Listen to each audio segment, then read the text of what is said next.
سورۃ یاسین کی آیت نمبر 65۔ الحمدللہ وکفی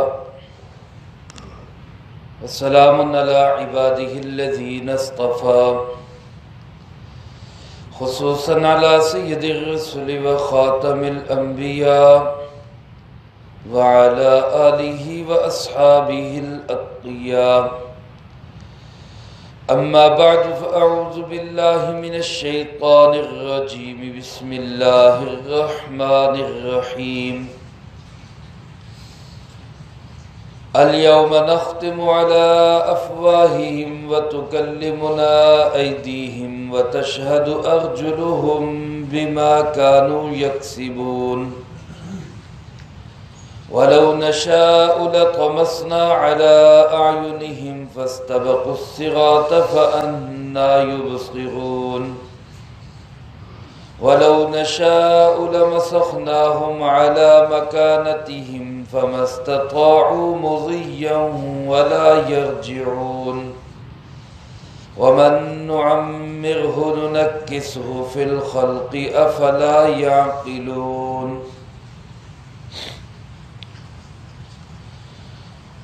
اليوم نختم على أفواههم،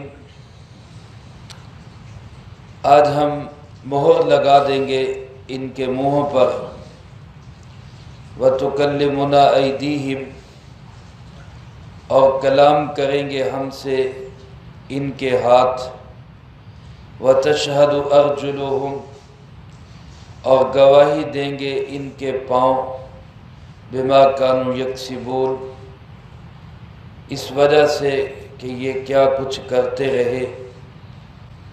وَلَوْ نَشَاءُ لَطَمَسْنَا عَلَىٰ أَعْيُنِهِمْ، اور اگر ہم چاہیں تو ہم بند کر دیں ان کی آنکھوں کو، فَاسْتَبَقُوا الصِّرَاطَ، بس یہ راستے میں آگے بڑھنے کی کوشش کریں، فَأَنَّىٰ يُبْصِرُونَ، پر کیسے دیکھ سکیں گے۔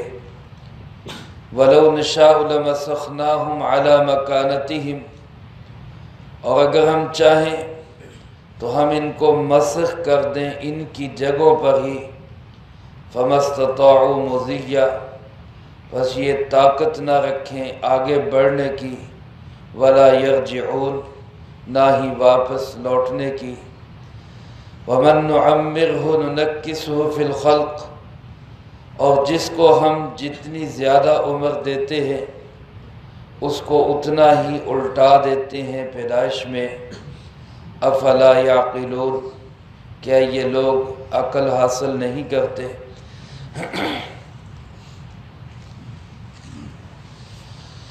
ان آیات مبارکہ میں اللہ رب العالمین نے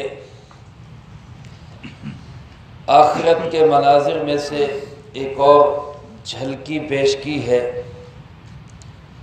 اور اس کے ساتھ ساتھ ہی اپنی قدرت کی نشانی اور دلیل کو بھی اللہ پاک نے بیان فرمایا ہے۔ میرے محترم دوستو، آخرت کے اندر میدان حشر میں جو 50,000 سال کا ایک دن ہوگا، مختلف مناظر ہوں گے اس میں۔ جو لوگ تو اللہ کو راضی کر کے گئے، اللہ کے حکموں کے مطابق زندگی گزار کے گئے، جو کمی کوتاہی ہوئی اس پہ توبہ استغفار کر کے گئے، یہ لوگ تو وہاں نور کے ممبروں پر، عالی شان جگہوں پر، اللہ کے عرش کے سائے میں پرسکون جگہ پہ اطمینان اور آرام کے ساتھ ہوں گے۔ اللہ مجھے آپ کو بھی ان لوگوں میں شامل فرما دے۔ جن لوگوں نے اللہ رب العالمین کو ناراض کیا، اپنی منمانی کی زندگی گزاری، مرضی سے جیے، میرا جسم میری مرضی، اس پہ چلتے رہے اور کوئی توبہ نہیں کی، کوئی استغفار نہیں کیا، اللہ سے معافی نہیں مانگی، تو ایسے لوگوں کی صورتحال وہاں میدان حشر میں بھی بڑی خراب ہوگی۔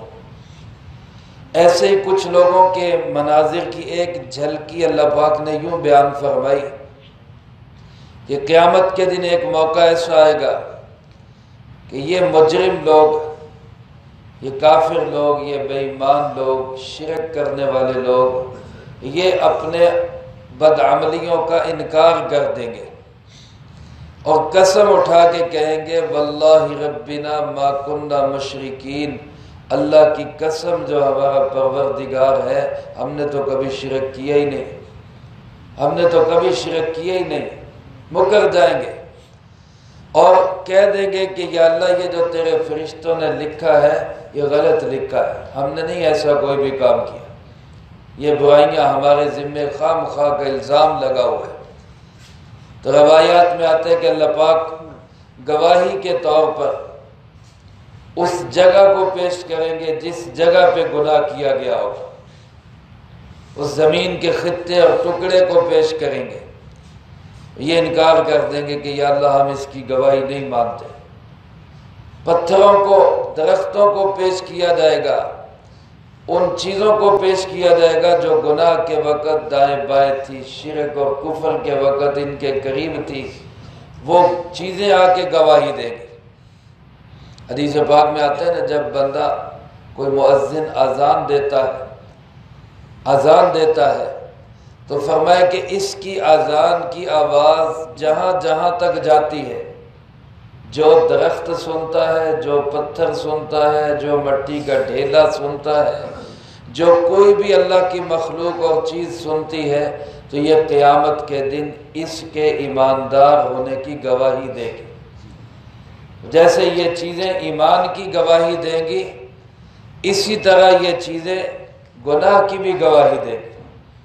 اس لیے علماء نے لکھا ہے اگر خدا نخواستہ کسی بندے سے کوئی گناہ ہو جائے تو جہاں گناہ ہوا ہے وہیں نیکی کا کام بھی کرے، اسی جگہ پہ اللہ کا ذکر بھی کرے، استغفار بھی کرے، توبہ بھی کرے، تاکہ اسی جگہ میں جہاں اس کے خلاف گواہیاں تیار ہیں وہیں پہ اس کے حق میں بھی گواہیاں تیار ہیں۔ تو جب یہ ساری چیزیں گواہیاں پیش کریں گی، یہ انکار کر دیں گے کہ جی ہم نہیں اس گواہی کو مانتے، تو وہ تو انصاف کا دن ہے۔ اللہ پاک ایسے تو نہیں کرے گا کہ پالو لمحے انہوں نے کتنا نہیں مانتے۔ اللہ کہیں گے اچھا تم بتاؤ کیسے گواہی تسلیم کرتے، کس کی گواہی مانو گے؟ تو یہ خود کہیں گے کہ جی ہمارا جسم ہمیں گواہی دے، ہمارے اعضاء بول کے کہیں کہ جی ہم نے گناہ کیا ہے۔ اللہ پاک پھر ان کے منہوں پہ مورے لگا دیں گے، زبانیں بند کر دیں گے، منہ بند ہو جائے گا، زبان گنگ ہو جائے گی، ٹھپ ہو جائے گی۔ پھر یہ ہاتھ کے بتائیں گے کہ جی میرے ساتھ یہ کرتوتیں کرتا رہا، یہ حرکتیں مجھ سے کرتا رہا۔ یہ پاؤں گواہی دیں گے، الیوم نختم علی افواہہم، اللہ فرماتے ہیں ہم ان کے منہوں پر ختم مہر لگا دیں گے، منہ بند کر دیں گے، منہ سیل کر دیں گے، زبان سے آواز نہیں نکل سکے گی۔ وَتُكَلِّمُنَا أَيْدِيهِمْ، یہ جو ان کے ہاتھ ہوں گے یہ ہم سے بات کریں گے۔ آج جن ہاتھوں سے غلط دستخط کر رہے ہیں، جن ہاتھوں کے ساتھ کسی کو مارنے کے لیے تحریر لکھ رہا ہے، جن ہاتھوں کے ساتھ اسلام کے خلاف آرڈر جاری کر رہا ہے، جن ہاتھوں کے ساتھ کسی کا مال چوری کر رہا ہے، جن ہاتھوں کے ساتھ کسی پہ ظلم اور ستم کر رہا ہے، اللہ پاک کے سامنے یہ ہاتھ گواہی دیں گے یا اللہ مجھ سے یہ کرتوت کرواتا رہا۔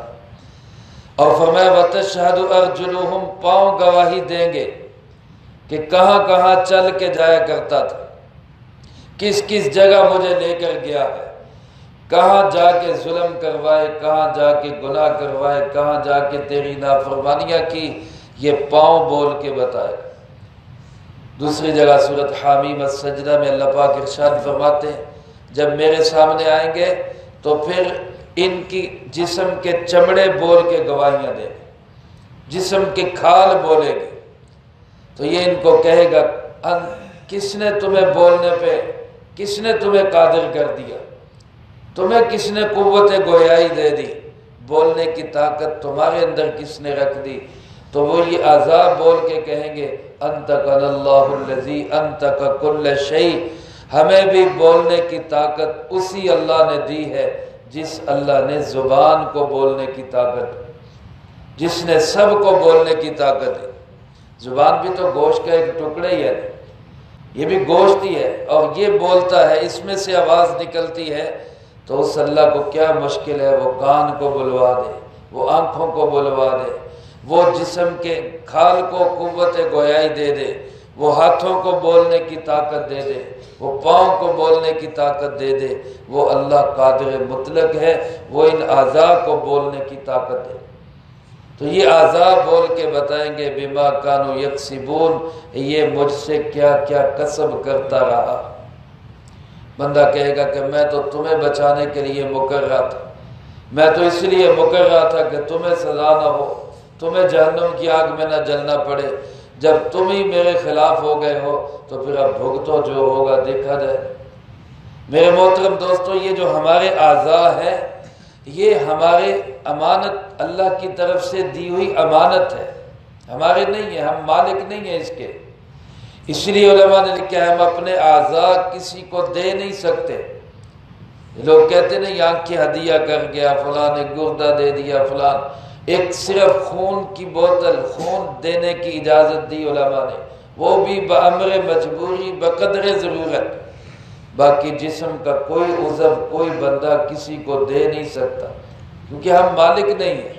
ان کا مالک کون ہے؟ صرف اللہ رب العالمین، اللہ مالک ہے۔ اس لیے یہ اللہ کی ملکیت ہے، اللہ کے پاس ہی ہم نے اس کو لے کے جانا ہے۔ اور پھر یہ ہمارے خلاف سمجھ لے کہ ہر وقت اللہ کی CID ہمارے ساتھ لگی ہوئی۔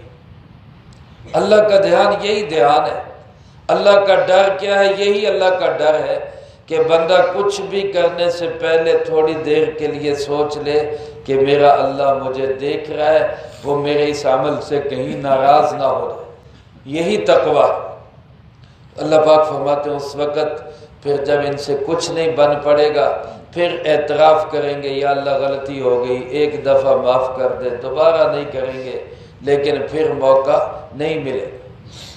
اور اللہ پاک فرماتے ہیں یہاں دنیا کے اندر، یہاں پہ رہتے ہوئے فرمایا ہمیں یہ قدرت حاصل ہے کہ وَلَوْ نَشَاءُ لَطَمَسْنَا عَلَىٰ أَعْيُنِهِمْ، اگر ہم چاہیں تو ہم ان کی آنکھوں کو بند کر دیں۔ تمس کہتے ہیں آنکھ کو ٹھپ کر دینا، جیسے آنکھیں موند دی جاتی ہیں۔ اللہ فرماتے ہیں اگر ہم چاہیں تو ہم ان کی آنکھیں بند کر دیں۔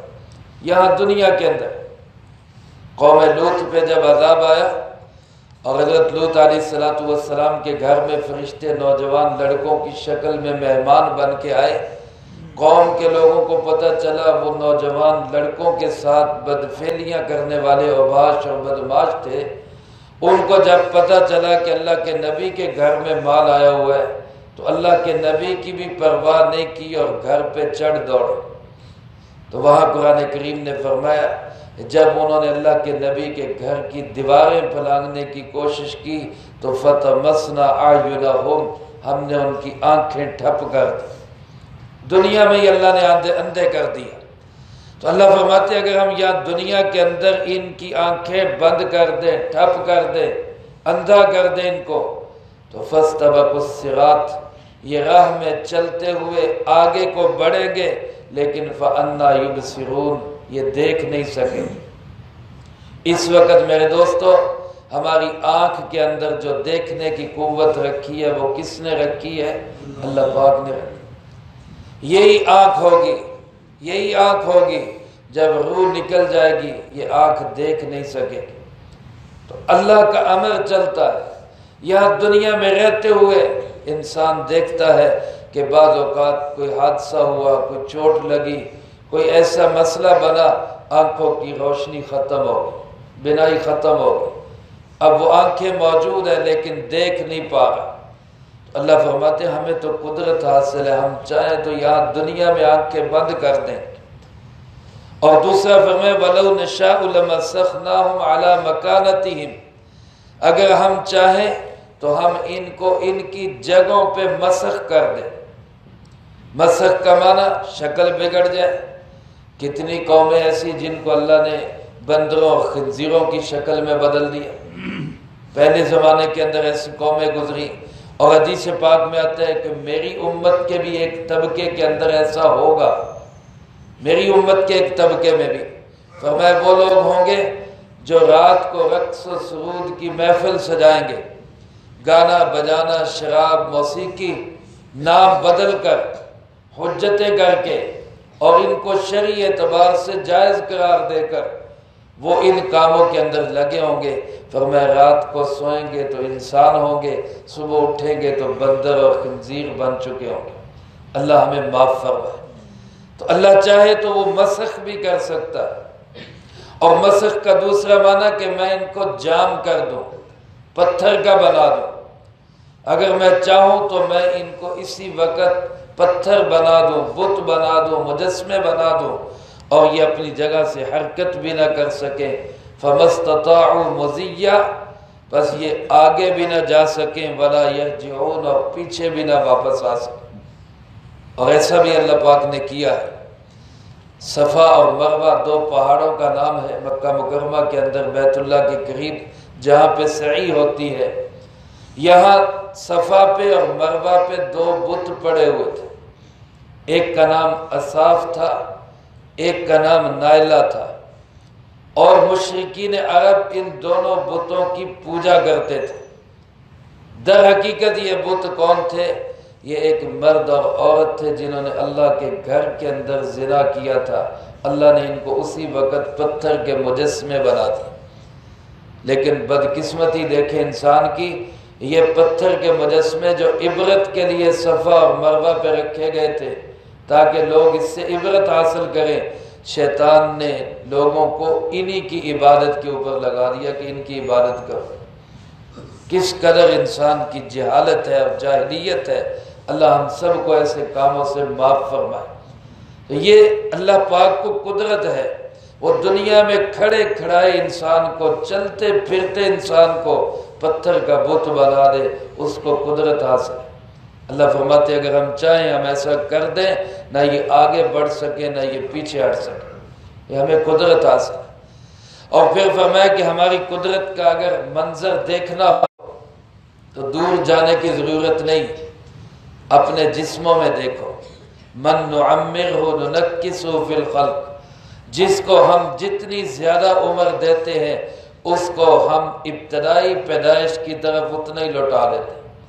جتنا زیادہ بوڑھا ہوتا جاتا ہے اتنا زیادہ بچوں جیسا ہوتا جاتا ہے، بچوں جیسی حرکتیں کرنے لگ جاتا ہے۔ عمر کے اندر جتنا جتنا بڑھے گا، میرے محترم دوستو، اللہ پاک نے انسان کی زندگی کے اندر یہ انقلاب رکھ کے یہ ہمیں بتا دیا کہ یہ سب کچھ میرے حکم سے چل رہا ہے۔ انسان کیا تھا؟ پیدا ہوا کچھ بھی نہیں، کمزور سا، اس وقت میں اس کا بازو مروڑ دے بازو ٹوٹ جائے، گردن مروڑ دے جان چلی جائے، آنکھ کو دبا دے آنکھیں ختم ہو جائے، جسم کے کسی حصے پہ زور لگا دے وہ بالکل ڈیمیج ہو جائے۔ اس بچے کو اللہ نے اس کو خوراک دی، اللہ پاک نے اس کی طاقت کا بندوبست کیا، حتیٰ کہ بڑھتے بڑھتے بڑھتے وہ جوان بن گیا۔ اللہ الذی خلقکم من ضعف ثم جعل من بعد ضعف قوة، اللہ نے اس کو قوت میں بدل دیا، طاقت آ گئی۔ اب یہ جوانی کے زور میں کہتا ہے کہ مجھ سے طاقتور کون ہے، مجھ سے بڑا کون ہے، لیکن پھر جو ہی جوانی 40 سال سے اوپر جاتی ہے تو پھر کیا ہوتا ہے؟ ننکسہ فی الخلق، وہی بچپنے والی چیزیں آنا شروع ہو جاتی۔ اب ہاتھوں میں کمزوری آنے لگ گئی، اب پاؤں میں چلتا ہے تو کہتا ہے جی تھک گیا ہوں، اب اٹھتے بیٹھتے اون نکل جاتی ہے، اب وہ اس طرح سیڑھیاں نہیں چڑھ سکتا، اب دیکھتا ہے تو دور تک نظر نہیں آتا، اینک لگ گئی، سنتا ہے تو 2 دفعہ پوچھنا پڑتا ہے ہاں جی کیا کہا جی۔ میرے محترم دوستو، اللہ فرماتے ہیں ذرا غور تو کر تیرے جسم کو کیا ہو رہا ہے، کس کا حکم چل رہا ہے اس میں۔ پھر حتیٰ کہ عمر کی اس سٹیج پہ آ جاتا ہے کہ بچوں جیسی حرکتیں کرنے لگ جاتے ہیں، بچوں کی طرح اس کو پتہ ہی نہیں چلتا کیا ہو رہا ہے کیا نہیں ہو رہا۔ اپنے گھر میں ہوتا ہے، بندہ بوڑھا ہو گیا، ماں بوڑھی ہو گئی، باپ بوڑھا ہو گیا، اپنے گھر میں خود اپنی آنکھوں سے دیکھ رہا ہے کہ میرے اختیارات اب بچوں کے پاس چلے گئے، اب بابے کا اختیار ختم ہو گیا، اب مائی کا اختیار ختم ہو گیا، اور یہ چل چلاؤ کا دور ہے۔ اللہ فرماتے اسی کو دیکھ لو تمہیں سمجھ آ جائے کہ سدا بادشاہی صرف کس کی ہے؟ اللہ رب العالمین کی۔ اپنے جسموں پہ ہی غور کرو، دن بدن تمہاری قوتیں کمزور ہو رہی ہیں۔ اب انسان چاہے وہ اپنے طاقت کی خوراکیں کھائے، مجون کھائے، وہ کشتے بنا بنا کے کھائے، لیکن جو طاقت قوت اللہ نے رکھی تھی وہ نہیں مل سکتی۔ رنگ رنگ لگا کے بندہ نظر تو آ جائے گا کہ جناب میں ابھی بوڑھا نہیں ہوا، لیکن اندر سے تو ہڈیاں بتا رہی ہیں کہ وہ جناب اٹھتے ہوئے بھی کہتا ہے ہائے ہائے جوانی۔ میرے محترم دوستو، یہ سارے کے سارے سواد اللہ نے جوانی کے ساتھ رکھے۔ وہ جگر مراد آبادی ایک شاعر ہے، وہ کہتا ہے کہ چلی گئی زندگانی شباب کے ساتھ، چلی گئی زندگانی شباب کے ساتھ، کہنے کی بات ہے جیے جا رہا ہوں۔ کہنے کی بات ہے، اب جی تو رہے ہیں، سانس تو پورے کرنے ہیں، لیکن زندگی تو وہی ہے جو جوانی کی، اور عبادت بھی وہی ہے جو جوانی کی۔ اللہ کے سامنے جوانی کی حالت میں توبہ کرنا، استغفار کرنا، سر سجدے میں رکھنا، اللہ کے سامنے جھک جانا، در جوانی توبہ کردن شیوائے پیمبری، وقت پیری گرگ ظالم میں شبد پرہیزگار۔ جوانی میں عبادت کرنا یہ نبیوں کا شیوا۔ بڑھاپے میں تو جا کے بوڑھا بھیڑیا بھی جو ہوتا ہے وہ بھی کہتا ہے یار ہون نہیں شکار کرنا، ہون کسے بکری گوج نہیں کیا، وہ بھی شریف ہو جاتا ہے۔ لیکن یہ بھی اللہ کی بہت بڑی نعمت ہے، اللہ بڑھاپے میں بھی اپنا تعلق نصیب فرما دے، توبہ نصیب فرما دے، رجوع نصیب فرما دے۔ آج گلیوں چوراہوں میں چوکوں میں چلے جائیں، کتنے بوڑھے ایسے بیٹھے ہوئے ہیں، پھٹوں پہ بیٹھے تاش تو کھیل رہے ہیں، اللہ کے گھر میں آنے کی توفیق نہیں، اللہ کے گھر میں نہیں آ سکتے، کبھی نماز پڑھنے کی توفیق نہیں ملتی، کبھی سر سجدے میں رکھنے کی توفیق نہیں ملتی۔ میرے دوستو، بڑھاپا بھی اللہ کی طرف رجوع والا ہو جائے تو یہ بھی غنیمت ہے۔ اللہ کے ہاں اعمال کی قدر و قیمت خاتمے پہ ہے۔ خاتمہ کیسا ہوتا ہے؟ اگر خاتمے میں بھی چلو زندگی کے آخری ایام میں بھی اللہ نے اپنی طرف موڑ لیا، رجوع اللہ کی طرف ہو گیا زندگی بھر، اور جب بوڑھا آدمی سر سجدے میں رکھ کے اللہ کے سامنے عاجزی کے ساتھ آنکھ سے آنسو کا قطرہ نکالتے ہوئے کہتا ہے یا اللہ معاف کر دے، غلطی ہو گئی معاف کر دے، تو اللہ فرماتے مجھے اس کے سفید بالوں سے بھی حیات ہے، مجھے اس کے سفید بالوں سے بھی حیات ہے، اور پھر میں اس کو معاف کر ہی دیتا ہوں۔ تو یہ بھی اللہ کی بہت بڑی نعمت ہے۔ ہمیں کوشش کرنی چاہیے ہم خود بھی ابھی ابتدائی جوانی سے ہی اور بھرپور جوانی میں بھی اور بڑھاپے میں بھی ہر حال میں اللہ کی طرف رجوع رکھیں۔ اللہ فرماتے افلا یعقلون، کیا یہ باتیں تمہاری سمجھ میں نہیں آتی؟ اپنے جسم کی گھٹتی قوت کو دیکھ کے سمجھتے نہیں اب ہم کہاں جا رہے ہیں، ہم اب کدھر جا رہے ہیں؟ یہ جو قوت دن بدن کم ہو رہی ہے یہی مطلب ہمیں بتا رہی ہے کہ ختم ہونے والی ہے۔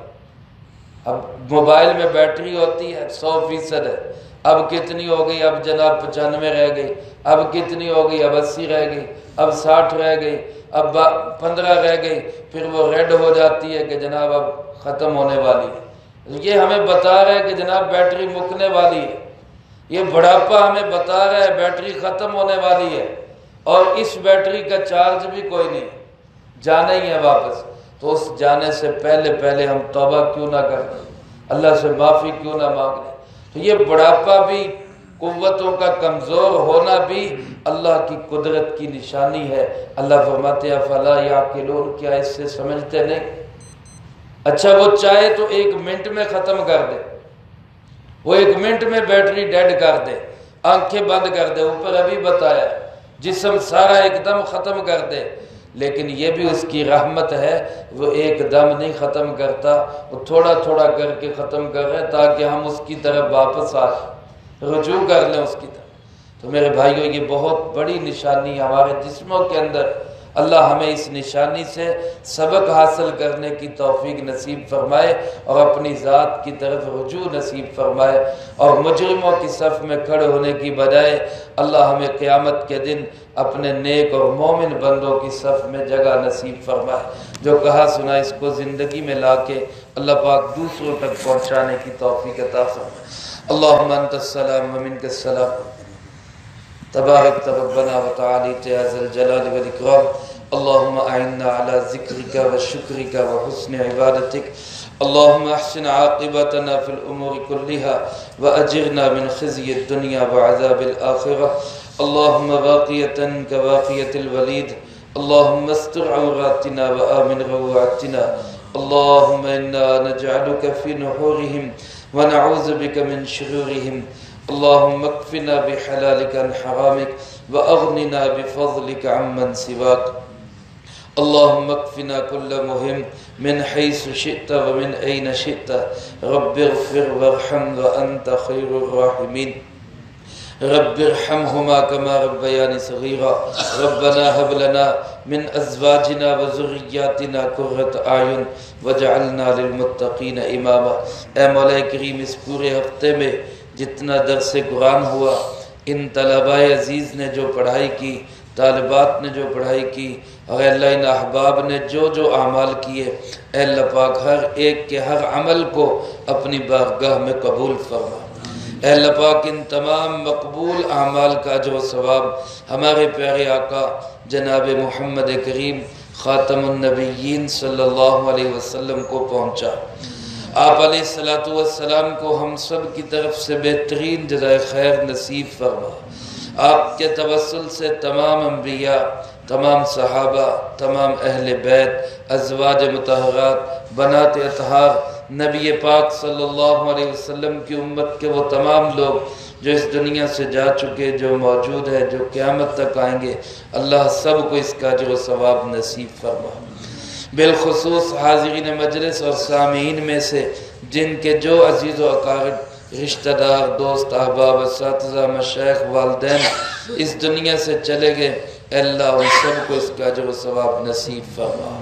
یا اللہ پاک سب مرحومین کی قبور کو جنت کا باغ بنا، سب کے درجات کو بلند فرما، سیئات کو حسنات سے تبدیل فرما، کروٹ کروٹ چین سکون اطمینان نصیب فرما۔ ہم میں سے ہر ایک کو اپنے اپنے وقت پہ اچھی موت نصیب فرما، بری موت اور اس کے اسباب سے بھی اللہ ہماری حفاظت فرما۔ عزت کی زندگی، شہادت کی موت نصیب فرما، اسلام والی زندگی، ایمان والی موت نصیب فرما۔ اے اللہ پاک ہم سب کو اپنے محبوب کے دیار میں دفن ہونا نصیب فرما۔ اے اللہ پاک جتنے بیمار ہیں گھروں میں، اسپتالوں میں، جہاں کہیں کوئی مریض ہے، سب کو صحت و تندرستی عطا فرما۔ یا اللہ ہر ایک کو صحت و تندرستی عطا فرما۔ جتنے میرے بھائی موجود ہیں، جو سامعین ہیں، جس کی جو مشکل ہے، اے اللہ اپنی رحمت سے سب کی مشکلوں کو آسان فرما، سب کے مسئلوں کو حل فرما۔ یا اللہ جو بے گناہ جیلوں میں قید ہیں ان کو رہائی نصیب فرما۔ یا ہمارے برخوردار عبدالستار کے والد وہ گرفتار ہیں، دعا فرما اللہ پاک ان کو، یا اللہ ان کو معاف فرما، ان کو باعزت رہائی نصیب فرما۔ اے ارحم الراحمین جتنے بے گناہ جہاں بھی گرفتار ہیں سب کو رہائی نصیب فرما۔ جو کسی بھی مشکل اور پریشانی میں ہے، اے اللہ سب کی مشکلات کو دور فرما۔ بے اولادوں کو نیک صالح اولاد نصیب فرما۔ جن کو اولاد دے رکھی ہے اللہ ان کی اولادوں کو نیک فرما بردار بنا، ماں باپ کی آنکھوں کی ٹھنڈک بنا۔ اے اللہ تمام دینی مدارس، مساجد، مراکز کی حفاظت فرما، ان کی ضروریات کو غیب کے خزانوں سے پورا فرما۔ اے اللہ ہمارے اس مدرسے کی تمام ضرورتوں کو غیب کے خزانوں سے پورا فرما۔ یا اللہ مسجد کی تعمیر کا کام جاری ہے، اے اللہ اپنی رحمت سے اپنے نیک بندوں کے ذریعے جلد از جلد اللہ اس کو پائے تکمیل تک پہنچا۔ جو لوگ اس کا تعاون کر رہے ہیں، جس شکل میں کر رہے ہیں، اے اللہ ان کو بہترین جزائے خیر نصیب فرما۔ یا اللہ پاک ان کے عطیات کو، صدقات کو، خیرات کو اپنی بارگاہ میں قبول فرما۔ یا اللہ پاک ہم سب کو بڑھ چڑھ کے اپنے گھر کا تعاون کرنے کی توفیق نصیب فرما۔